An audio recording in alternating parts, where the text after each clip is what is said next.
Hello everyone, welcome to Konexio Corporate Insights. I'm Pooja Gandhi. Today we will be discussing Q3 FY23 of very interesting company NPST Limited. First, I would highlight key points about the company. NPST Limited is a leading fintech company that is dedicated to providing innovative digital payment solutions to banks, financial institutions, and other fintech players. With a keen focus on the rapidly evolving world of this financial technology, NPST Limited is at the forefront of shaping the future of digital transactions. The company is focusing on digital payment solutions like UPI, IMPS, wallets, and mobile banking.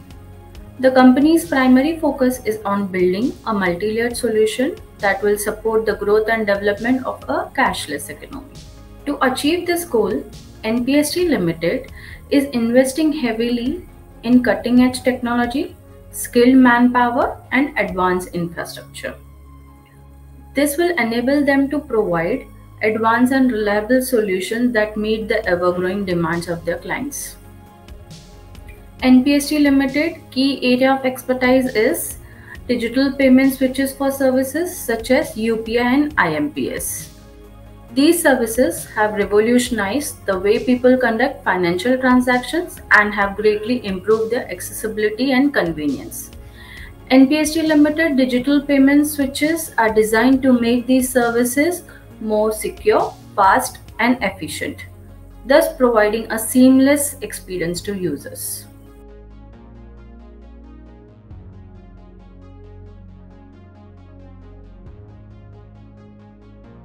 Yes. Hi, thanks for the welcome, I said. Thank you, sir, for sparing your valuable time. Now, I would like to ask you a few questions. Sure.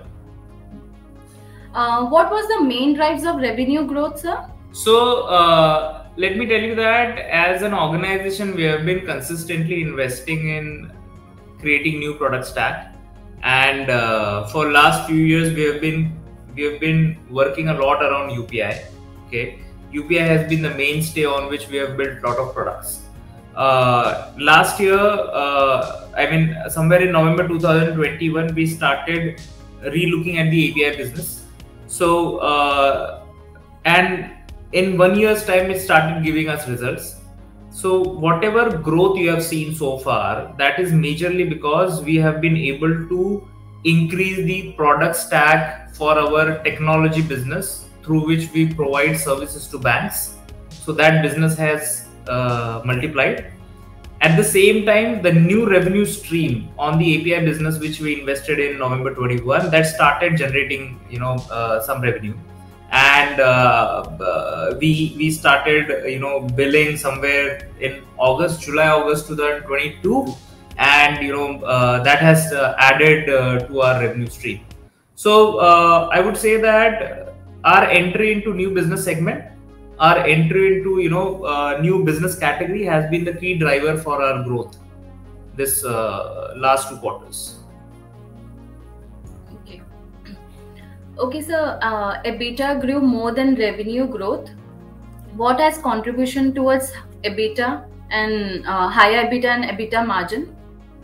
So like I said, the overall investment on the product has already been made by organization in the last few years, and with this confidence we went out for an IPO.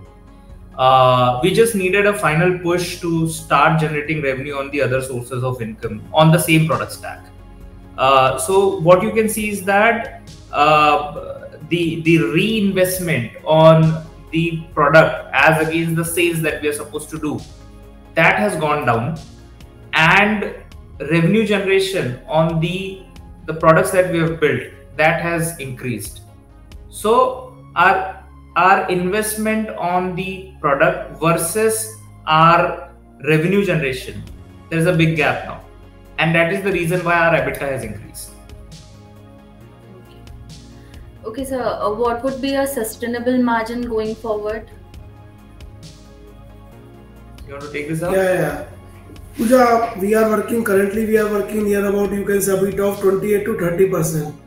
And next year we are targeting between 35 to 40% EBITDA. That we are planning. In banking sector, you can say currently EBITDA is somewhere about 18 to 20%, and in transaction business it's more than 30%. And we are targeting somewhere about, you can say, 25% in banking and 40% in transaction business. This is our goal, you can say. Okay, sir. So, what is the entry barrier in this business? See, the product that we work on is extremely critical in the financial ecosystem. We are working in payments, and when it comes to payments, we have to ensure that the kind of regulations, the kind of compliances, the consistent change in the in the customer behavior, all of that impacts the overall business that we are currently doing. So it is not that it's not an overnight job to build what exactly we have built. We are actually processing the transactions at backend, basis which the decisions for debit and credit are being made. That means the solution that we are currently giving to bank and the solution that we are giving to fintech, basis this, the decision of transaction is being taken. So we believe that being in this segment has its own challenges, but at the same time it creates that level of entry barrier wherein only experts end up doing this job. So what we intend to do is collaborate with more people in industry, and whatever expertise that we have built, take it to the larger audience, so that you don't have to reinvent the wheel. You can straight away drive on the platform that we have built. The entry barrier is straight. I hope you might have got from my answer that the product that we have built is not an overnight baby. It has taken years of efforts to build this. So if at all someone enters right now, we will be probably, several miles ahead by the time there is an entry in this particular segment. So that product shape, the industry in which this product operates, the regulations, the compliances, all of these make it an extremely, I would say, critical piece into the fintech vehicle. So this particular piece. Secondly, to also have the ability and to also have the understanding, that is absolutely fine. But having a tri-party agreement with a bank, with NPCI, and launching your own third-party application, that takes years and years of convincing. That takes years and years of efforts to bring in the right business model and convincing the people in the industry that you have something to offer. Once you get into it, you get an approval for TPAP. Obviously, you have created the entry barrier. There are not everyone who can do it. So there are only 24 players right now, 24, 25, who currently have this approval for this particular product. Yeah. Okay, got it, sir. Sir, how do you acquire a new bank in your clientele portfolio? Generally, how much time it takes for client acquisition? To be honest, banking, the product that we are selling in bank is not a B2B product. It's a B2C product for bank. That means whatever we will be delivering, it has a direct impact on bank's image, bank's performance, the brand value, and at the same time the service to the retail customers. So we are currently providing banking super app. We are providing the payment engine, UPI, IMPS, intra-fund transfer. So the payment engines. So all of these are a huge decision for banks. And when that happens, the cycle can be as long as 6 months. It can be as long as 1 year. So it is all about building that relation, creating the brand in the market, consistently performing, keeping that image high, basis which you are always called by your customers to demo, to prove your ability, and it takes maybe about 6 months or 1 year time to acquire a new bank. But once you acquire a new bank, trust me, your PNL starts multiplying in, I mean, it's not 10-20%, it's straight away, doubles or triples as and when you keep on adding the new customer base. So that's about the banking acquisition. The way we acquire is, like I said, we have team of experts in alliances and product. So alliances are ones keep going to market, create that brand, and then